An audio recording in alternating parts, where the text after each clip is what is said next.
السلام علیکم۔ ایک پرامن جنگل کی کہانی۔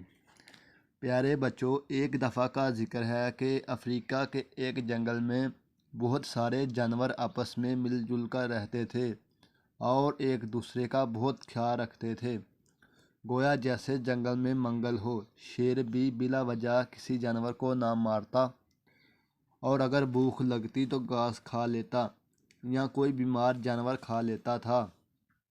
اسی طرح دن گزر رہے تھے۔ ایک دن نہ جانے کہاں سے ان کے جنگل میں ایک لومڑی آ گئی۔